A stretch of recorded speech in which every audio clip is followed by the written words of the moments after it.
наверное, быстро сделаю а, приглашение на трансляцию в нашем телеграм-канале. Не забывайте подписываться на наш телеграм-канал, потому что наш телеграм-канал это чуть ли один из немногих каналов, которые остались никем не подкупными. И, кстати, один из приколов, недавно совсем, вот я у Сергея Петрухина прочитал, как ему писали по поводу того, что типа, да, давай ты у себя там видео, блин, покажешь про офис Светланы Тихановской и так далее и тому подобное.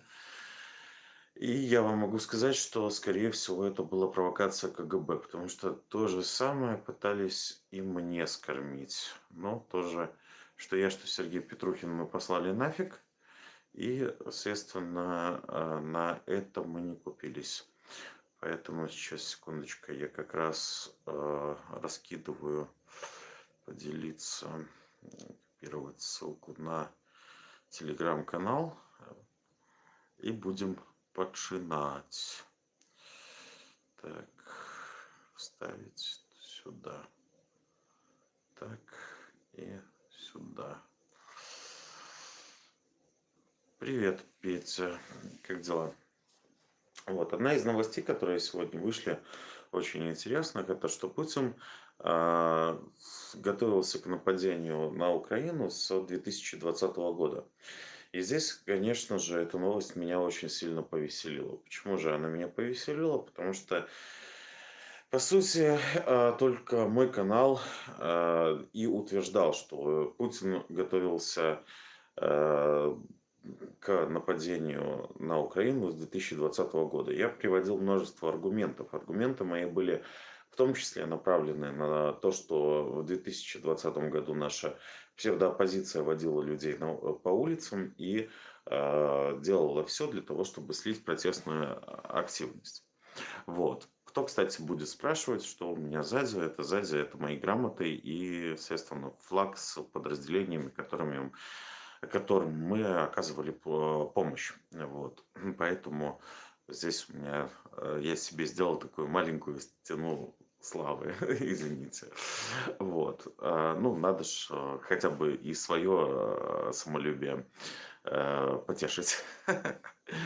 Вот. Итак, продолжаем к теме того, что сегодня The Guardian, они опубликовали, что вот это вот нападение Путина готовилось с 2020 года. И я хочу сказать, ну, вообще вспомнить всю последовательность того, как он готовился к этому нападению. Почему же для людей, которые умеют мыслить логически, ну, то есть они все кричали, что нападение будет в тот момент, когда остальные пытались заткнуть нам рот и рассказать, что никакого нападения не будет и так далее и тому подобное. Ольга, здравствуйте. Не забывайте ставить лайки, подписываться на канал.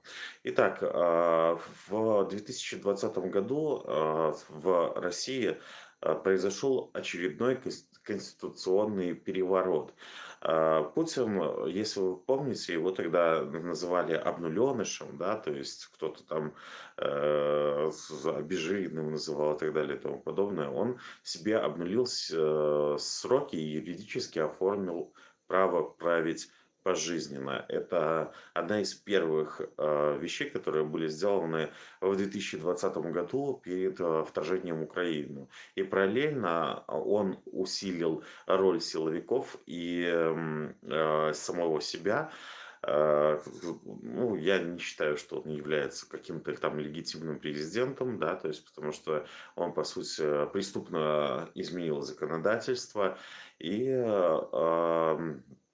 в этот же момент он в 2020 году ослабил любые механизмы сменяемости власти. То есть пошел по тому же самому пути, по которому в свое время пошел Лукашенко. Только Лукашенко чухнул об этом еще, скажем так, в 90-е годы, а Путин об этом чухнул чуть-чуть попозже. Лукашенко уже с 96-го года из нелегитимного изменения Конституции, по сути, сделал такой момент, что начал чуть ли стал несменяемым диктатором.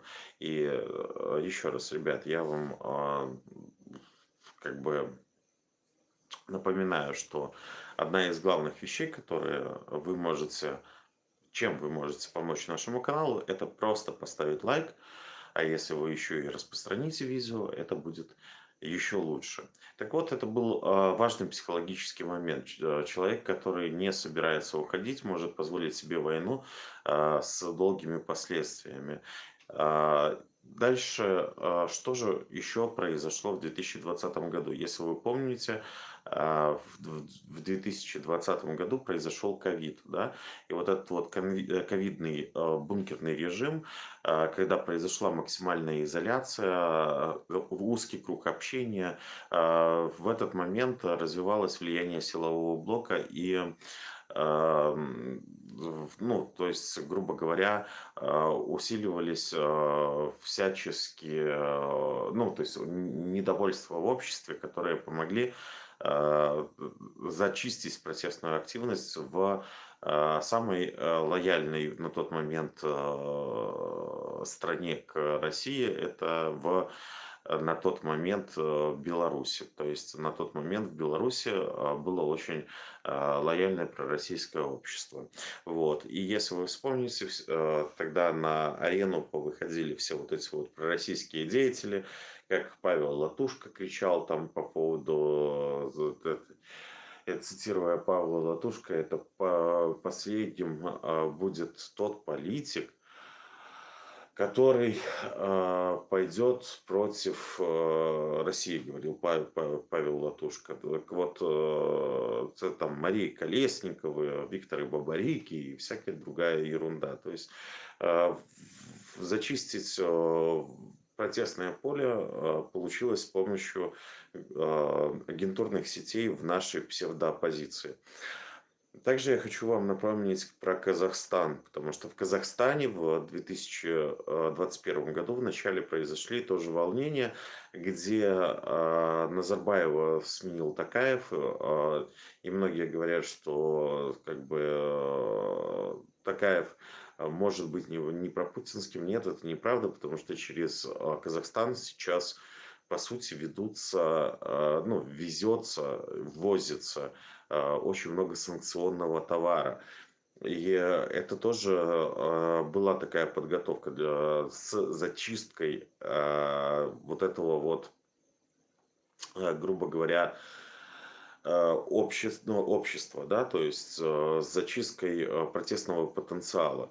И для чего это нужно было? Потому что это ближайшие соседи, в которых могла произойти революция. Кстати, если размышлять по поводу революции, то есть сейчас на данный момент при полнейшем ослаблении России и так далее и тому подобное, им ну, то есть по режиму Путина ударило бы больше, чем уничтожение любого там НПЗ либо еще чего-то, именно если бы в Беларуси поднялся бунт. Так вот, они в самом начале зачищали страны, которые находятся рядом, от протестных активистов, которые могли бы выйти и устроить, грубо говоря, дебоши и сделать переворот. Потому что больше всего Путин боится переворота, больше всего Путин боится сменяемости власти, потому что, ну, что уже тут говорить, давайте по-честному, Путин просто ссыкло, которое на международной арене, который так боялся даже ковида, что для того, чтобы к нему кто-то приехал, они там сдавали эти анализы по 10 раз и садились совершенно в другом там месте помещения и прятался от ковида, грубо говоря, в бункере. Вот. На фоне мировой турбулентности Кремль окончательно убедился, что в тот момент Запад без зуб, то есть окно возможностей для силовой ревизии границ открылось. Почему? Ну, вы видите прекрасно, что сейчас, на данный момент в Украине А, Если бы Запад хотел, чтобы, ну, то есть Украина наносила какие-то более существенный ущерб Российской Федерации, то они бы давали больше вооружения. А если бы хотели бы, чтобы Украина лучше защищала те же самые энергетические структуры, то Запад нашел бы ресурсы на еще там 20-30 систем Патриотов, и не было бы проблем с теми же самыми ракетами для этих систем. Но ПВО не хватает наступательного вооружения, потому что сами понимаете, что постоянно для существования того же самого, тех же самых Соединенных Штатов Америки и Запада надо, чтобы был какой-то внешний враг, против которого все вместе борются. И вот в этой ситуации и получается, что Олег, здравствуйте. Опоздали, ничего страшного, поставьте лайк. Вот. Дальше, что же сделал Путин? Он поддержал репрессии в Беларуси и сделал военную интеграцию. После выборов в Беларуси летом 2020 года, нелегитимных выборов в Беларуси, Путин поддержал именно Лукашенко политически, медийно и силовыми ресурсами. Медийно, если вы даже вспомните, то есть он отправил своих пропагандистов, которые возначалили, я уже забываю русский язык иногда, ну, вот те же самые БТ, ОНТ, и делали программы, которые, ну, по сути, везде во главе стали. И после этого начались ускоренные процессы якобы вот этой вот так называемой союзной интеграции. Расширялись совместные учения и возможности использовать территорию Беларуси для своих вот этих вот оккупационных войск. Вот. В продолжении, что же произошло с территории Беларуси, были нанесены ракетные удары и зашли войска ну, то есть на территорию Украины, российские войска, оккупационные войска. И началась вот эта вот ползучая война против Украины. Поддержка оккупационной администрации, раздача российских паспортов, качание темы типа защитников Отечества, да, то есть как они это называли.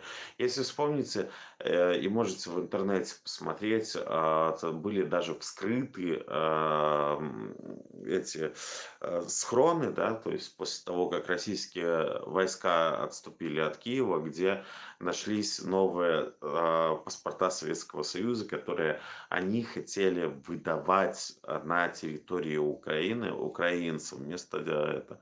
Вот. Тут Олег подсказывает по поводу того, что Симонян даже приехал в Минск. Там не только Симонян, там все подряд пропагандисты Российской Федерации поприезжали, по сути, в Минск для того, чтобы, ну, они возглавили пропаганду, да, потому что они привыкли бороться с своими методами. Давай по-хорошему, ССО российская тоже приехала в Минск для того, чтобы разгонять людей, да, то есть и поэтому одна из вещей, почему устоял режим Лукашенко, это прямое силовое вмешательство со стороны Путина. Вот сейчас, на данный момент, Путин вряд ли сможет устроить силовую поддержку Лукашенко. И если бы у нас на данный момент была бы такая критическая масса, как в 2020 году, то Лукашенко с него сносился бы за один день. На данный момент это невозможно, потому что мы потеряли эту критическую массу благодаря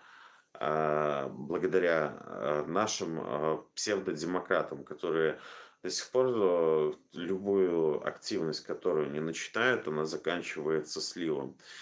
Вот. А в 2021 году Путин сделал открытую милитаризацию и идеологически начал типа обосновывать войну. Вот. А, В 2021 году также произошел весенний военный шантаж. Это где-то было в марте, либо в апреле 2021 года. Массовая переброска войск к границам Украины до 100-120 тысяч военных. Техника стягивалась и в Крым, и под Белгород, и под Ростов, и в Беларусь. В Беларусь шли эшелоны. И я на тот момент писал, пока Тихановская молчит, Беларусь вводят войска. Меня обзывали там маргиналом, что я ничего не понимаю, что это все нормально, это обычное учение. Я говорил, как обычное учение, ребят, вы же посмотрите, что они вводят. Самое интересное, что из того, что они вводили среди этих войск в Беларусь, это были те машины, которые помогали сделать переправу через реки, болота и так далее и тому подобное. Вот когда их уже видишь, то есть ты понимаешь, что готовится что-то серьезное, и количество их, да, потому что на обычные учения такие машины, если и стягивают, то в количестве 1-2 штук там, для того, чтобы произвести какие-то определенные учения. Да? Но когда эти машины идут эшелонами, то ты понимаешь прекрасно, что где-то они хотят форсировать реку, форсировать болото и так далее и тому подобное. И сейчас, вот, кстати, последние дни в Беларуси начали разгонять тему, что там в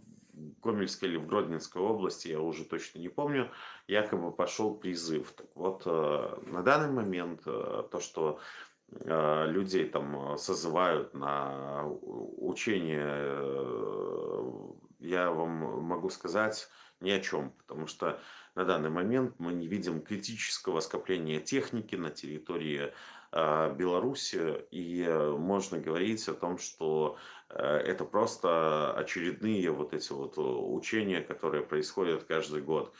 Вот, когда критическое скопление техники происходит, тогда начинаются и много сливов, и вспомните 2022 год, да, то есть много очень сливов было и со стороны Соединенных Штатов Америки, фотографии со спутников, это все, грубо говоря, это. Но в 2020 году официальный повод был якобы учение, и тогда они, когда в Беларусь конкретно вот эти вот машины завозили, да, то есть для форсирования рек, болот и всего остального, наши псевдодемократы кричали, что это учение, и отводили глаза, то есть говорили, что да что ты там вирус, блин, трындишь, блин, все это, да это как его, вот они же ж там окончили университеты по поводу там трологии, простите, я уже не могу не пошутить по поводу этой трологини, которая уехала, но тем не менее у каждого второго из них есть образование в сфере там каждый себя считает политиком, да. Я не политик, я себя не считаю политиком, но я много чего видел и во всяком случае у меня есть критическое мышление для того, чтобы анализировать как-то информацию. Привет, как тебе сегодня Усова Петрухина? Не смотрел, я вам честно скажу, у меня времени не было, я только с доставок приехал. Я посмотрел, что там стрим закончился, и все, и вышел в эфир, поэтому не смотрел.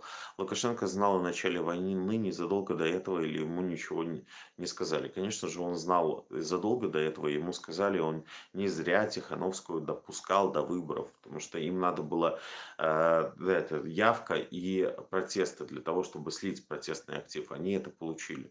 И они вместе с Путиным получили то, что это. И не зря сегодня Guardian написал по поводу того, что Путин готовил нападение с 2020 года. Потому что ситуация в Беларуси в 2020 году это был чистейший просто слив активистов. Так вот, тогда, когда я кричал, что ну, посмотрите, что вот эти вот э, машины для форсирования рек, озер там, и так далее и тому подобное, болот идут в Беларусь, да, все кричали, что блин, это учение, вирус, что ты там трендишь, но факт остается фактом, что часть вообще инфраструктуры, которая тогда выстроилась, осталась у границ после типа отвода.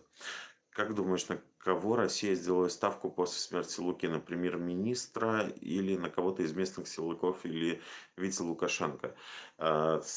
Я думаю, что Сергеенко. Вот, очень похоже.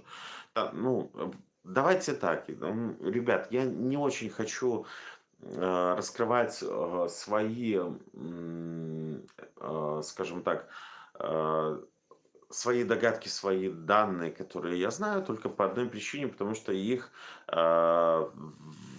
очень это как его часто крадут, да, крадут наши псевдоблогеры, псевдонезависимые СМИ, вот, и все. Вот, смотри, Сергеенко, глава палатки, это смешно, может, крутой Дмитрий, глава АП.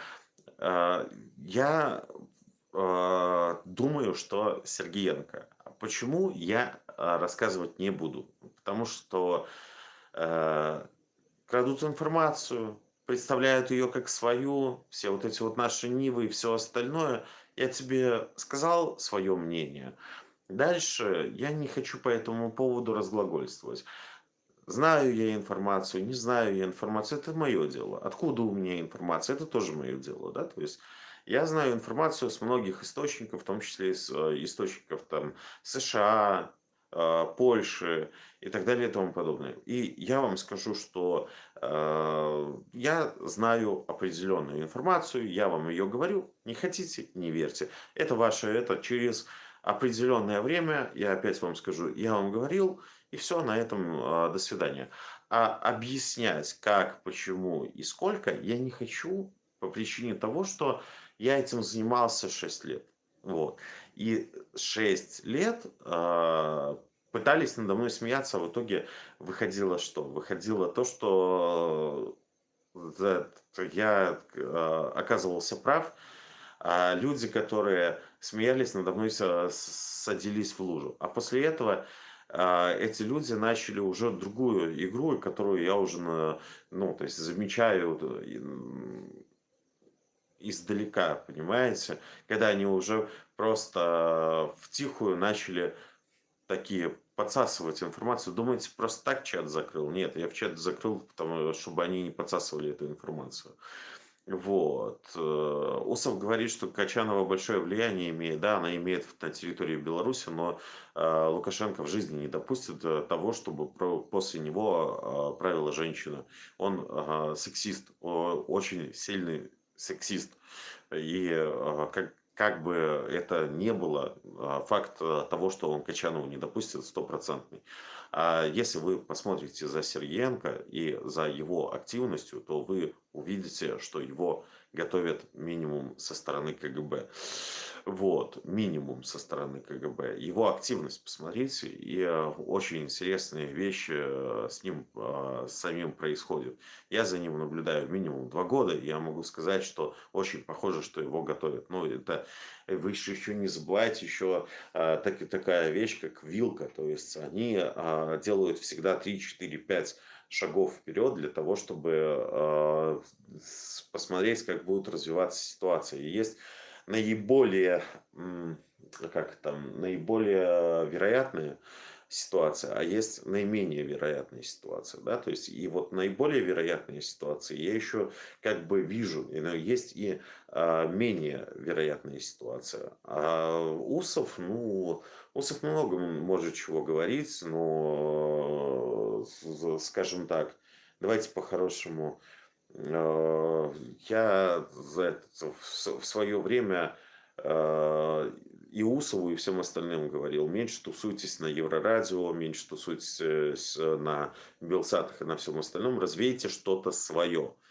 И вот я до сих пор не вижу, чтобы Усов, Зенон Поздняк и все остальные развили что-то свое. Они свое ничего не развили. Они за все время ни одного канала... За 30 лет Зенон Поздняк не помог создать ни одного независимого СМИ, а выступает только на помойках типа Еврорадио, Белсата и все остальное. То же самое Усов ходит на мелкие каналы, но то же самое развить какой-то канал. Ну, ребят, вы национально ориентированные, развейте. В чем проблема? Но почему-то мы этого не видим до сих пор. Поэтому у меня очень большие вопросы по этому поводу. И когда Усов говорит, что там Качанова, и что Качанова? Еще раз, Лукашенко сексист, он в жизни не допустит этого. Это, ну, то есть, unreal. Ну, простите, это не верю. Вот вообще. Вот. Так вот, про официальный повод учения я вам уже сказал, да, то есть это вообще был тест на реакцию Запада, кто как отреагирует, какие санкции будут, какая риторика.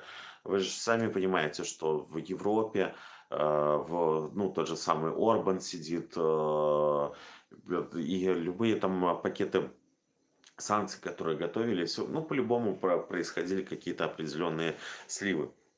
Потому что как только Путин подводил войска к каким-то границам и так далее и тому подобное, все это начинало обсуждаться в кулуарах еще намного раньше, чем оно происходило. Вот. Так по Конституции Качанова после смерти идет. А почему тут смерть?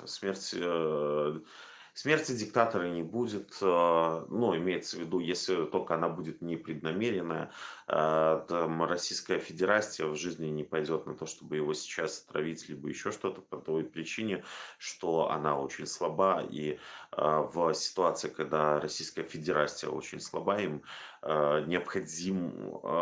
необходимо, чтобы в Беларуси не произошла революция.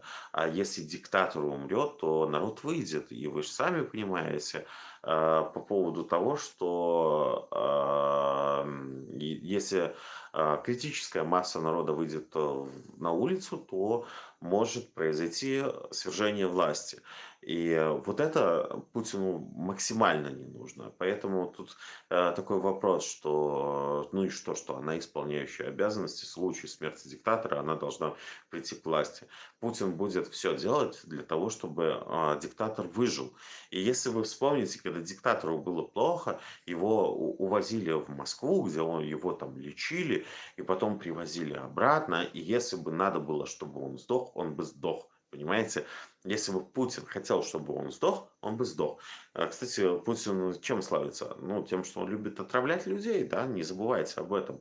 То есть, если бы он хотел, он бы его отравил. А если бы нет, просто бы не оказали помощь, когда диктатору было плохо. Помните такие времена? Так вот, об этом и разговор. О том, что если кто-то надеется, что Путин его отравит и так далее и тому подобное, Лукашенко не будет, то я вас огорчу. Во-первых, останется лукашизм. Во-вторых, это сейчас, на данный момент, при ослаблении России, когда они не могут увести свои войска на территорию Беларуси, потому что у них сразу же начнется прорыв, как это было в той же самой, в Курской области, да, вы же понимаете, что ну, это контрпродуктивно его травить на данный момент. Я не знаю, кто вам такие мысли в голову вкидывает, но там же ж не дураки сидят, они ж, ну, мы с ними воюем сколько уже, простите.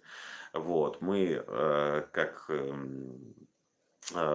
оппозиция, да, то есть вот я считаю себя оппозицией, я их не считаю оппозицией, да, но я воюю, и я понимаю, что там довольно-таки хитро ебаные люди сидят, которые пытаются, ну, то есть, которых сколько бы ты ни бил правдой, они уже там сделали свой костяк, блин, понимаете, и, и пробиваться очень-очень сложно. Очень хорошо, что в последнее время появились другие там блогеры, типа Петухина, которые там не Беглова, которые втиснулись в это дело, потому что, ну, на тот момент, когда вообще у меня там ресурсов не было, и это замечательно, что они подхватили вот этот там флаг, знамя и так далее и тому подобное, и пошли вперед. Молодцы, ребят, я их поддерживаю.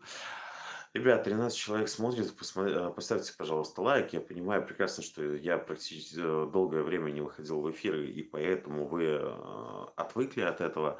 Но давайте ставим лайки, продвигаем видео и так далее и тому подобное. Вот, по чуть-чуть аудитория вернется. Я понимаю, что все вы смотрите сейчас новости у меня в телеграм-канале, и статистика не зря показывает, что в первые, ну, то есть, что у меня просмотров в телеграм-канале больше 50% от моих подписчиков, то есть, что что сам по себе канал не падает, и это замечательно. Но подтягивайте тоже людей, потому что людям надо знать правду. Так вот, продолжаем дальше. Что же Путин сделал? Он также, если вы вспомните, он начал писать идеологические статьи об историческом единстве русских и украинцев. Да? То есть в июле 2021 года эти статьи вышли, где Путин опубликовал большой текст, где заявлял, что русские, украинцы и белорусы это один народ. Вот, народ. Украинская государственность ставилась под сомнение, Украина описывалась как антироссия, но это был чистый бред диктатора. Это фактически было манифестом Украины как самостоятельного субъекта, он не признавал. Это открытое оправдание будущего пересмотра границ было. И вот в этот момент уже было понятно, что Путин готовится к нападению, если он не признавал государственность, это как его, тех людей, которые там правили и так далее и тому подобное, то это уже понятно было, куда оно велось. Поэтому помните, я вам говорил много раз, что не имея Минска, да, то есть рассказывать о там всяких Смоленск наш и так далее и тому подобное и других территориях, да, это является просто либо дебильством, либо преступностью, да, понимаете, потому что вы же понимаете прекрасно, что нам надо первоначально отбить то, что есть, ту территорию отбить, что есть. Историческую справедливость надо доказывать уже дальше, а не в самом начале. Вы пытаетесь в самом начале сразу же отбивать Смоленск, не отбив Минск. Ну, что, ну, я когда читаю этих фриков, да, то есть типа малолетки этого русского, да, то есть который с которым я на дебатах был. Напомните мне, как его зовут, я уже забыл, да? Вот, так вот, я, честно говоря, я в шоке, блин, потому что, ну, чувак сидит на серьезных щах, рассказывает про то, что, блин, он собирается там Смоленск, там еще что-то там отжимать. Кем он собирается, куда он собирается. Он белорусского народа спросил, белорусский народ, ему бы вернуть хотя бы ту территорию, которая есть на данный момент. Нет, там начинаются рассказы именно про это, да, то есть кто-то там с Вильни, кто-то носится, кто-то там со Смоленском носится, кто-то еще там с украинскими даже есть территориями носится, представляете, то есть, и вот это вот все называется тупизна, который до сих пор ну, страдают вот эти вот люди, рассказывая какие-то совершенно нелепые истории. Ребят, да, вот Ярослав его звали, да, Ярослав. Вот, Гитлер-Югент, который пришел в это, как его, в форме какого-то эсэсовца ко мне на этот Так вот, белорусский народ не готов к боевым действиям ради какого-то Смоленска, либо какого-то там Вильнюса, либо еще чего-то. Белорусскому народу необходимо свою территорию отжать из лап Кремля. Поэтому ставьте лайки, кто также считает, понимаете? А вот это все, что рассказывают эти все Ярославы и все остальное, это просто какая-то долбанная провокация. Вот. Дальше, что Путин делал в 2020-2021 годах, да, это ликвидировал штаб этого анального, да, и там поставил клеймо экстремистов и тотально начал закручивать гайки для любых оппонентов. Я просто я вообще с презрением отношусь к штабу анальному, потому что я считаю, что это такой же штаб, как и офис Светланы Тихановской, по сути, да. И в дальнейшем он принял закон о инагентах. Понеслись атаки на независимые СМИ и НКО, такие же, как и в Беларуси, в принципе, один в один. Диктаторы, они очень любят друг друга копировать. И вот. Война, вообще, запомните, требует тыла. Без протестов тыл зачищается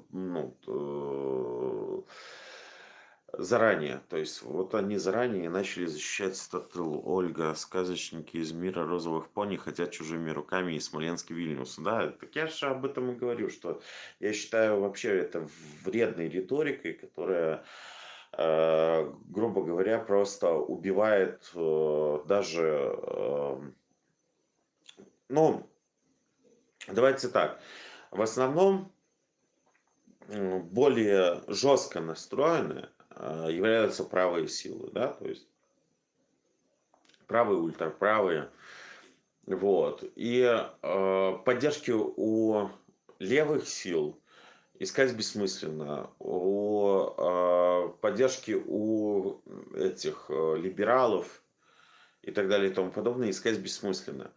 Единственное, кто может помочь в каком-то свержении власти, это являются праваки. Правильно? Правильно. И вот те люди, которые несут риторику про Смоленск, Вильнюс и украинские территории, это осознанная риторика на то, чтобы правые, по сути, после этого их послали нахуй. Понимаете? И поспорьте со мной. Вот просто можете поспорить со мной в комментариях. Поэтому еще раз, я говорю просто вам правду, а вы дальше сами решаете. Не забывайте еще раз ставить лайки по этому поводу. Так вот, эта риторика вредна для белорусов. И эта риторика только направлена, то есть какой-то там русский сопляк, я про Ярославу, вот, сидит и рассказывает про то, что мы там будем нападать на какой-то там Смоленск, блин, и отжимать и так далее и тому подобное. Такие же сопляки, блин, сидят, рассказывают там про Вильнюса, про все остальное. Я говорю, что единственный момент, с которым можно сотрудничать с кем-то по поводу свержения власти, это правые люди в других государствах. А правые люди с такой риторикой нахуй пошлют. Вот вам реальность. Живите с этим, как хотите. Но это факт. И вот этих людей надо выносить сразу же вперед ногами из всех чатов и так далее и тому подобное. То есть, потому что, вот это маргиналы. Вот. Самые настоящие. Это те люди, которые не дадут вообще никакой возможности для изменения в стране и за пределами страны. Ребят, ставьте лайки еще раз. Я вас прошу просто, потому что необходимо поднимать обратно канал. Вот.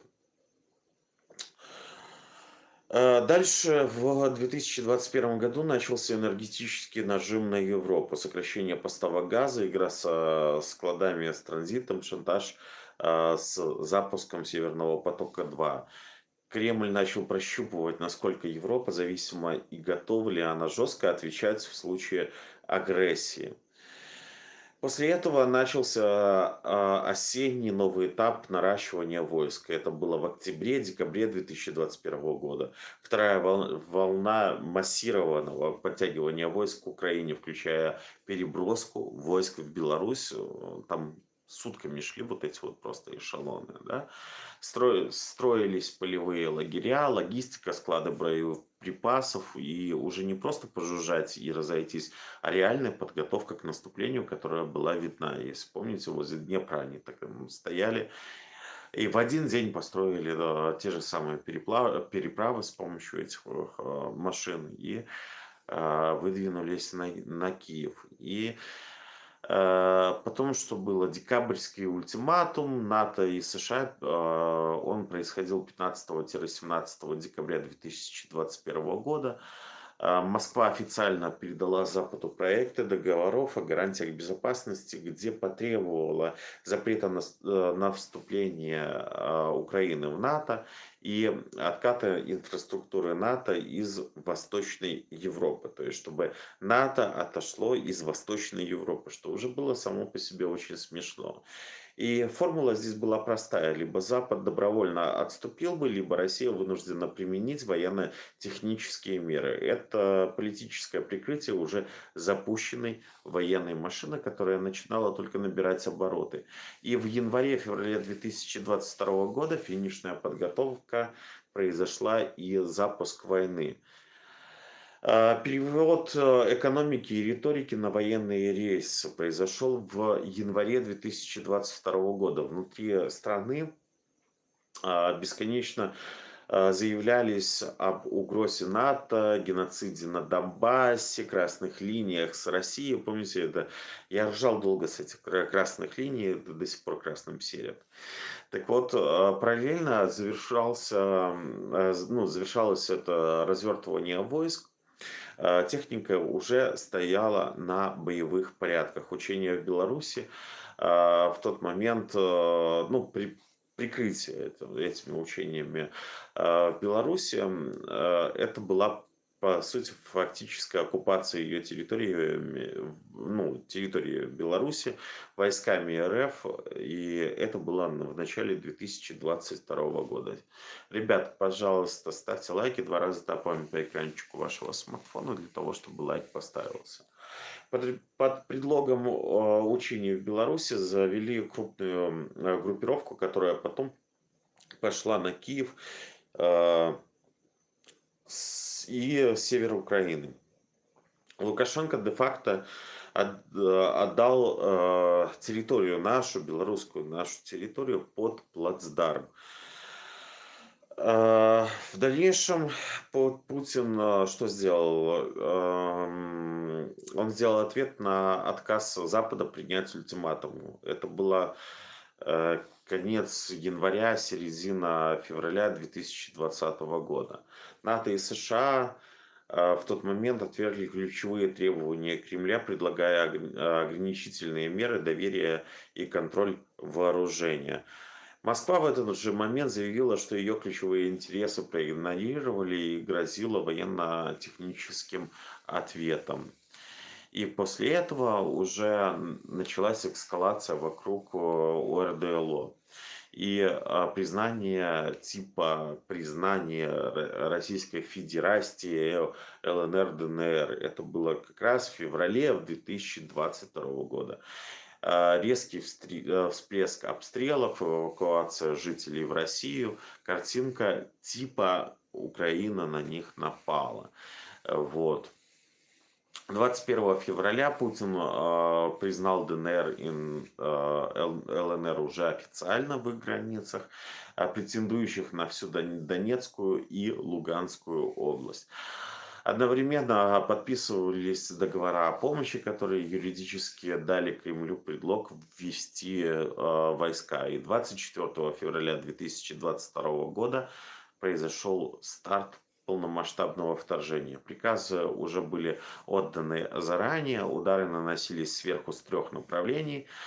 Помните, да, как там Лукашенко кричал, да, там, и мы там предотвратили, да, нападение, если бы не я, то с 4 сторон, да, на Беларусь готовилось нападение.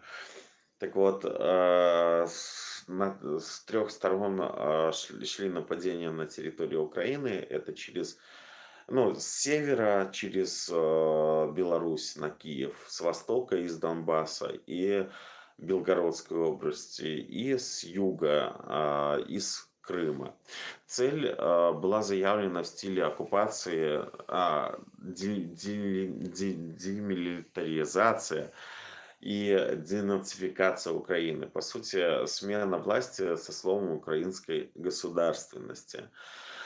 В сухом остатке, что мы имеем, что логика цепочки, если вообще собрать ее воединую линию, получается такая. В 2020 году Путин оформляет себе пожизненную власть, укрепляет союз с Лукашенко, получая будущий плацдарм в Беларуси. В 2021 весна-осень две волны военного шантажа плюс идеологический манифест о едином народе, плюс единая зачистка оппозиции дома, как в Беларуси, так и в России, плюс газовый нажим на Украину. Декабрь 2021 года выдвигается заведомо невыполнимый ультиматум НАТО. Одновременно войска уже стоят у границ Украины в тот момент. И в январе-феврале 2022 года доводится до конца развертывание группировок, создается картинка, нас спровоцировали, признается ДНР, ЛНР, и под этим соусом 24 февраля начинается открытая агрессия, если коротко. То есть с 2020 года, когда он последовательно убрал внутренние тормоза, подготовил плацдармы, раскачивал идеологию, прощупывал и шантажировал Запад, выдвинул ультиматум, а когда его ожидаемо не приняли, запустил войну, которую готовил минимум 2 года, а политически больше десятилетия. И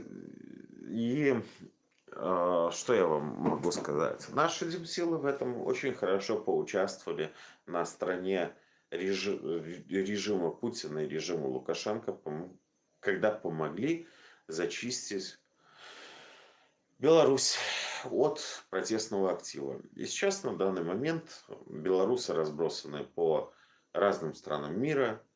И мы имеем две беды. Лукашенко и штабы. Итак, ребят, подписывайтесь на канал, ставьте лайки, не забывайте по поводу того, что необходимо поддерживать.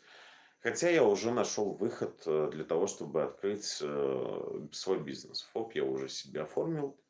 Вот. Единственное, что я ищу себе инвестора, который проспонсирует меня на $5000 для того, чтобы я открыл свой передвижной шиномонтаж. Вот. Для того, чтобы канал спонсировался моей собственной работой. Не в доставке, а на передвижном шиномонтаже сам на себя. Если найдется такой инвестор, буду очень рад. Донатные площадки в описании, я уже об этом написал. Каждый из вас может помочь. Даже по копейке мы можем собрать. Это 5000, это не так много. Особенно для тех людей, которые живут в той же самой Европе, либо в Соединенных Штатах Америки. В Украине это мне просто купить бусик, какой-нибудь старый фордик, да, то есть, но высокий, да, потому что маленький не пойдет, там надо станки ставить под шиномонтаж. 2 станка, балансировочный и разбортировочный. И, ну, то есть генератор и так далее и тому подобное. То есть там по мелочи. Вот это вот все выйдет в 5000. Если у кого-то есть желание помочь, вы можете помочь. И как бы будет мне намного проще и с каналом, и со всем остальным. Живи Беларусь! И вместе мы победим. Всем пока!